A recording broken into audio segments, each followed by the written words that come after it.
Selamat pagi, salam sejahtera. Bertemu lagi dengan saya di Nazlin Unity Channel. Ulasan tanpa sempadan, bongkar, jangan tak bongkar, bongkar sampai turun deh. Mungkin kenyataan tajuk hari ini agak panas dan mungkin membuatkan Anda kurang selesa, tidak puas hati. Tapi sekejap, tunggu dulu. Jangan marah-marah dulu. Saya hanya mau kongsi dengan kamu apa sebenarnya yang berlaku dalam pilihan raya negeri Johor semalam.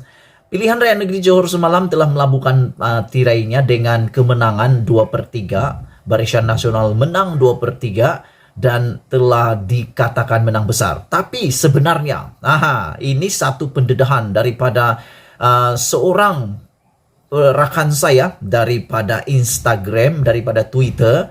Beliau memberitahu kepada saya bahwa sebenarnya Barisan Nasional kalah di PRN Johor. Apa yang berlaku sebenarnya sehingga beliau mengatakan sebenarnya Barisan Nasional kalah dan sebenarnya Barisan Nasional ditolak oleh rakyat Johor. Oke, kita teruskan kepada data dan isunya. Sebelum kau marah, sebelum kau beri komen, dengar dulu betul-betul. Selepas dengar komen, barulah kau berikan komen, mendengar fakta ini, data ini, barulah Anda tulis komen Anda sepuas-puasnya. Tapi ingat, bahasa budaya bangsa, bahasa gambaran pribadi.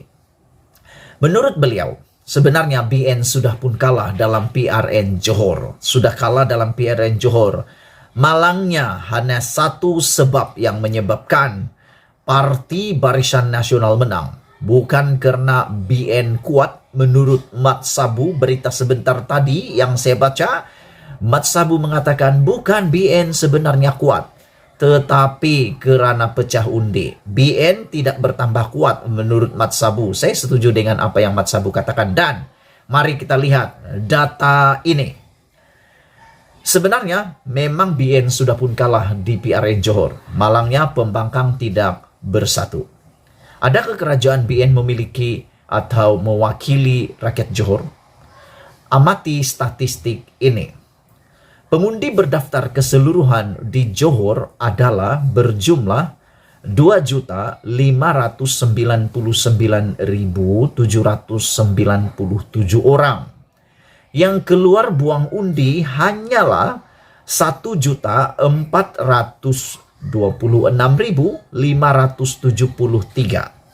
Yang menyokong Barisan Nasional adalah 599.753 orang.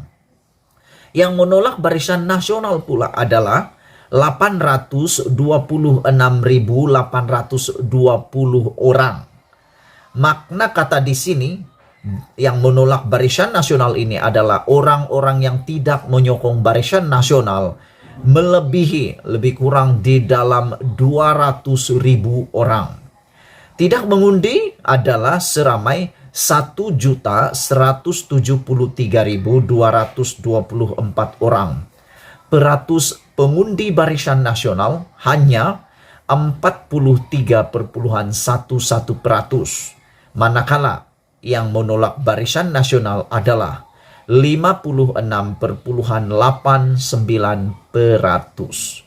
Sekarang persoalannya, adakah bangsa Johor menyokong Barisan Nasional? Ini dia perkongsian kita yang mungkin panas dan mungkin Anda tidak puas hati. Walau bagaimanapun, ini fakta yang menarik. Tapi fakta yang lebih menarik adalah, saya ulang lagi, Barisan Nasional sudah menang 2/3. Macam main bola, macam mana bentuk pun jaringannya kalau dia tetap menang. 1-0 kah, 2-0 kah, 12-0 kah, 50-0 kah, 100-0 kah. Kalau dia sudah menang, dia tetap dianggap menang. Sekian dulu perkongsian kali ini. Kalau kamu suka dengan perkongsian ini, sila share kepada rakan-rakan semua. Khususnya bagi parti pembangkang yang sudah kalah. Supaya hati mereka jadi senang, hati mereka jadi sejuk, dan tidaklah terlampau marahkah, meroyankah, ataupun tertekan jiwa dan raga. Pergi minum kopi, makan karipap. Sudah selesai pilihan raya. Jangan begaduh lagi, terutama yang berkeluarga. Kita jumpa lagi Malaysia kita punya. Kita jaga sama-sama cintai Malaysiaku. Bye-bye. Bertemu lagi kita di dalam ulasan tanpa sempadan, bongkar jangan tak bongkar, bongkar sampai terlonde. Semalam keputusan sudah kita ketahui. Sebelum kita teruskan isu paling hangat pada pagi ini, saya ingin memberikan satu hujah yang mungkin membuatkan Anda semua tak puas hati. Tapi itulah pendapat saya, yaitu Barisan Nasional menang di PRN Johor bukan karena Barisan Nasional semestinya sudah kuat sepenuhnya, tetapi karena beberapa faktor. Sebelum kita teruskan, sila tinggalkan komen Anda tentang pendapat saya yang baru saya kemukakan sebentar tadi itu. Walau bagaimanapun, sebelum kita teruskan kepada hujah yang lebih panas, yang mungkin Anda paling tidak suka, tapi itu pendapat pribadi dan pendapat orang-orang tertentu yang saya dengar dalam pemerhatian kami sebagai pemerhati politik, kita ingin ucapkan ribuan tahniah dan tahniah kepada Barisan Nasional yang menang bergaya, menang besar, telah mendapat 2/3 daripada DUN Johor dan berjaya membentuk kerajaan negeri Johor yang baru. Dan ada banyak kejutan sebenarnya yang berlaku dalam PRN Johor kali ini. Nama-nama besar berprofil tinggi tetap kalah. Ada dua yang paling berprofil tinggi yang saya tahu, yaitu Mazli Malik di DUN Layang-Layang kalah.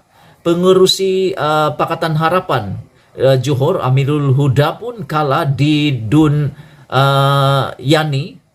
Itu adalah kekalahan yang agak mengecewakan dan agak mengejutkan. Walau bagaimanapun, kita kembali semula kepada isu pada hari ini, yaitu Barisan Nasional bukan semestinya menang 2/3 di Johor karena sudah kembali terlalu kuat. Mungkin kalau katakan kuat, iya saya setuju. Tapi kalau katakan 100% kuat, saya kurang setuju. Kenapa? Hal ini karena apa yang saya lihat setelah saya membuat analisis pada waktu pagi tadi, kita melihat data daripada undian dan juga bilangan pengundi dan juga peratusan mengundi. Pertama, faktor kemenangan Barisan Nasional tidak lain tidak bukan adalah karena, sebelum kita cakap ini, kamu berikan dulu pendapat kamu. Siapa sebenarnya puncak kekalahan? Adakah karena Barisan Nasional itu yang sudah mulai jadi kuat sangat, ataupun kelemahan pembangkang itu sendiri? Maksudnya, Barisan Nasional tetap sama, itu juga itu, orang bilang, tapi parti pembangkang lah yang menjadi lemah. Faktor pertama adalah karena peratusan mengundi yang rendah. Bila bercakap peratusan mengundi yang rendah, ini membayangkan bahwa kerajaan menurut Safi Afdal, oleh karena yang mengundi ini adalah dalam bilangan yang rendah, maka boleh dianggap kerajaan Johor ini menurut Safi Afdal adalah kerajaan minoriti. Karena bukan majoriti rakyat telah memberikan undi, katanya. Itu menurut Safi Afdal, yaitu kerajaan minoriti. Itu punca pertama, karena peratusan mengundi yang rendah. Kalau peratusan mengundi tinggi seperti dalam PRU 14 tahun 2018 yang lalu, difikirkan, difahamkan mungkin akan ada perubahan keputusan. Apa pendapat kamu semua? Bahkan ada juga isu yang terkini yang tular di media sosial, di Twitter terutamanya, ada beberapa pusat mengundi yang tutup awal dalam siaran terkini. Kamu boleh lihat sekarang paparan video yang saya tunjukkan ini. Ini adalah contoh di mana seorang wanita mengatakan pusat membuang undi ini ditutup lebih awal. Jadi mungkin ini pun menjadi beberapa faktor yang boleh dipersoalkan atau boleh kita huraikan, boleh kita berdebatkan, hujahkan juga. Cuma ditulis di sana digalakan, tak pernah tulis pusat mengundi akan tutup pukul 2. Narai sekolah yang akan tutup sebelum pukul 5.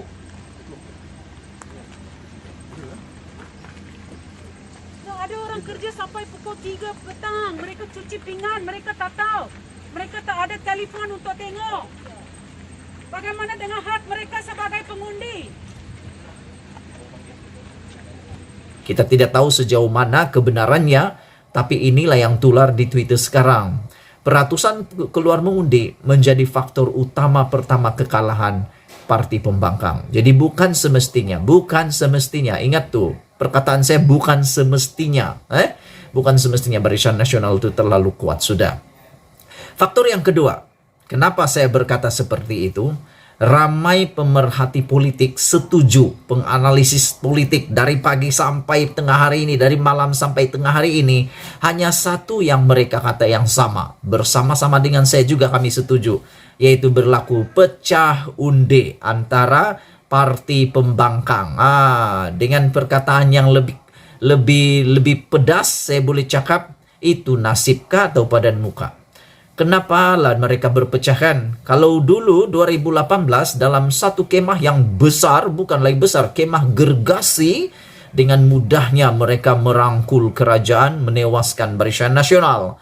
Tapi kali ini, tahniah kepada Barisan Nasional kerana gagah, tetap konsisten 2 tahun kebelakangan ini, walaupun telah kalah pada 2018, teruk kalah, tapi mereka tetap konsisten, tetap bangkit, dan akhirnya berjaya merampas semula 3 buah negeri yang terkini, Melaka, Sarawak, dan Johor semalam. Perpecahan undi ini, kamu boleh lihat, kita boleh lihat di dalam data bilangan mengundi. Contohnya, di beberapa adun ataupun di beberapa DUN, Dewan Undangan Negeri, Kerusi, kita lihat sebenarnya apabila ditambahkan bilangan undi daripada Perikatan Nasional dan Pakatan Harapan, ditambah undi 2 parti ini, kalau belum lagi ditambah Parti Pejuang, Parti Warisan, parti yang lain, sudah kelihatan mereka sebenarnya majoriti lebih menang berbanding Barisan Nasional. Tapi oleh kerana pembangkang ini berpecah, bukan kerajaan, bukan Barisan Nasional yang berpecah, tapi pembangkang yang berpecah, akhirnya Barisan Nasional menang mudah. Bukan lagi menang mudah, menang besar. Tahniah kita ucapkan kepada Barisan Nasional, dan kita ingin katakan kepada Pakatan Harapan dan juga Parti Pejuang dan parti-parti yang lain Perikatan Nasional, apa boleh buatlah, boleh cuba lagi akan datang. Itu pun kalaulah masih berkesempatan menang, sebab kita ini macam satu sekel. Dia ada masa dia akan meledak dan akan ambil masa yang lama lagi untuk mencari faktor pemangkin untuk magis dapat menumbangkan semula Barisan Nasional. Barisan Nasional memang kuat, kita tidak dapat nafikan, walau bagaimanapun bukan semestinya kuat 100%. Itu faktor kedua, pecah undi. Ada lagi faktor yang lain, contohnya Aminul Huda, pengerusi Pakatan Harapan di Johor, kalah tipis di DUN Yani kerana juga disebabkan pecah undi. Beliau hanya kalah dengan majoriti lebih kurang dalam 200 sahaja. Bayangkan kalau tidak pecah undi, berapa besar kemenangan mereka. Itu faktor yang kedua. Faktor yang ketiga, sebelum kita teruskan, sila tinggalkan komen Anda, sila berikan komen Anda yang baik-baik saja. Jangan sampai melampau-lampau, sebab ingat, bahasa kita menunjukkan kepribadian kita. Walaupun kamu tidak suka dengan pendapat saya, janganlah pula mengutuk. Kamu berilah pendapat kamu. Beri pendapat kamu, supaya saya boleh bacakan pendapat kamu dan saya siarkan semula pendapat kamu, supaya semua orang tahu, rupanya ini pendapat daripada orang lain. Tapi pendapat saya itu yang kedua, pecah undi. Faktor yang ketiga, kekalahan ini adalah menurut Lim Kit Siang, Pakatan Harapan kalah disebabkan juga kekurangan masa berkempen. Ini saya kurang setuju. Saya tidak berapa setuju, walaupun mungkin ini juga faktornya, kerana waktu berkempen ini semua sama. Tidak ada yang lebih, tidak ada yang kurang. Barisan Nasional tetap juga sama, 2 minggu. Pakatan Harapan sama juga, Perikatan Nasional pun sama, tidak ada lebih, tidak ada kurang. Jadi faktor ini mungkin boleh diterima, tapi kurang memberikan minat kepada saya untuk diulas. Karena menurut Lim Kit Siang, kalau diberi 1 minggu lagi untuk mereka berkempen, mereka pasti akan dapat menang, ataupun keputusannya mungkin berbeza. Ya, hari ini kau cakap 1 minggu, minggu depan 2 minggu, 5 minggu, 6 minggu, nanti 1 tahun pula kempen. Mana bagus kan? Dan tidak semestinya kempen itu dapat memberi perubahan yang besar. Sebab biasanya orang sudah tahu siapa dia undi sebelum kempen lagi. Yang terakhir, ini paling hot, yaitu kelemahan kepimpinan. Perlukah muka-muka lama dalam Pakatan Harapan ini sebenarnya ditukar sudah. Hilang sudahkah aura Anwar Ibrahim? Hilang sudahkah aura Lim Guan Eng? Hilang sudahkah aura Muhammad Sabu? Perlu sudahkah muka baru menggantikan mereka? Perlukah Mazli Malik menggantikan Anwar sebagai ketua untuk wajah baru PKR? Karena PKR sekarang memang kalah teruk. Malam saja baru 1 dia menang.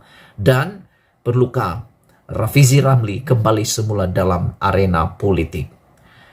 Itu adalah sebab Pakatan Harapan kalah, pembangkang kalah. Dan kita ucapkan tahniah kepada Barisan Nasional karena menang bergaya, menang dengan 2/3 kedudukan di Dun Johor. Semoga perkongsian ini memberikan kelegaan kepada kamu semua. Jangan marah-marah, jangan meroyan. Walaupun kamu kalah, jangan meroyan, tetap kuatkan hati. Ada lagi masa akan datang. Bagi yang menang pula, jangan terlampau riak, sebab tanggung jawab Anda lebih besar daripada yang kalah, yaitu menunaikan tanggung jawab. Jangan sampai terjadi waktu campaign, wah, sanggup berhujan, sanggup berpanas, sanggup memberikan gadai janji entah apa-apa, bulan jadi bintang, bintang jadi bulan, dan sebagainya. Tetapi menjelang menjadi YB, satu tai gigi pun tidak sampai-sampai di kawasan itu. Tidak muncul-muncul dan hilang begitu saja. Dan paling kita benci, janganlah ada lompat party. Tolong. Bye-bye.